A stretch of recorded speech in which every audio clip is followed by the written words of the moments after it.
in the Java programming world, generally we don't use them, and generally we don't need to use them. You would generally use them when you are doing really complex bitwise calculation where you need to manipulate the bits. Now, what are actually bits? So if you remember, when we talked about the integer type variables, we talked about how much memory each of the variable type or data type was going to consume. We said that this will take 1 byte and this will take 2 bytes, etc. 1 byte is basically made up of 8 bits, and bits are nothing but positions where either a 0 is stored or 1 is stored. Actually, the whole machine will convert your whole program ultimately in zeros and ones, which are nothing but bits.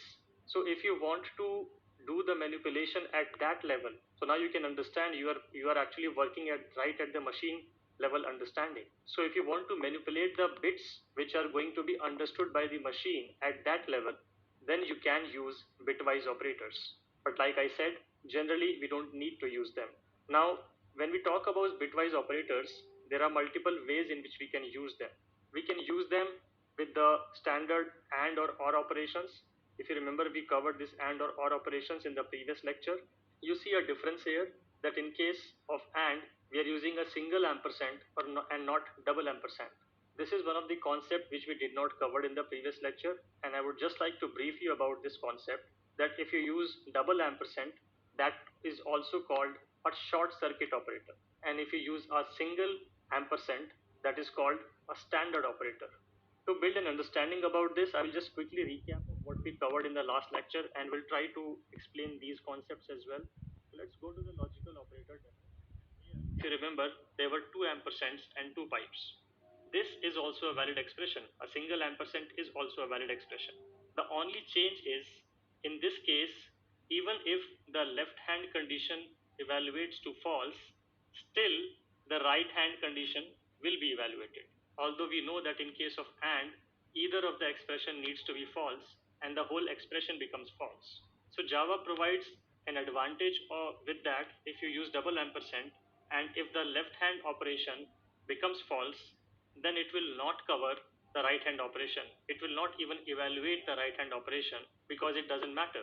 If the left hand operation has already returned to false or evaluated to false, then no matter whether right side is true or false, the whole expression is still going to be false, right? That's the property of and. One of the side has to be false and the whole expression becomes false. So why evaluate two sides? Why waste the memory in evaluating the right side when the left side has already turned as false? Java takes advantage of that, and that's why if you use double ampersand, you save a bit of processing power of your computer by just evaluating the left hand condition. And if the left hand condition is false, it will skip evaluating the right hand condition and just make the whole expression false.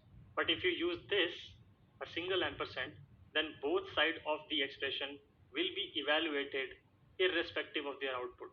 So in this case, even if the left hand expression is false, it is still going to evaluate the right side expression. And similarly, it works for the OR case as well. In this case, in OR case, as we know, if one of the condition is true, the whole condition becomes true.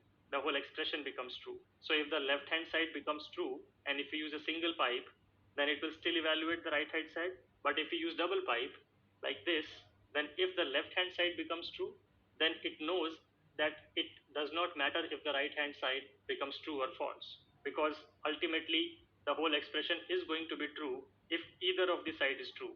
So if the left hand side is already true, it will not evaluate the right hand side and it will say the whole expression is true. That's why you see the single ampersand being used for bit,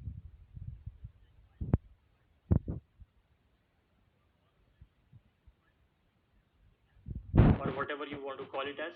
And for the inclusive bitwise or operation, you're going to use a single byte. You also use some shift operations where you shift the value of bit of a particular variable to either left or right. Again, these are again very complex calculations. If you want to use that, please read about this and use that. But in today's demo, what we are going to cover is the and or example of bitwise operation. So here I have again created a class called bitwise operator. I have a public static void method. I have two variables here which are int a equal to 5 and int b equal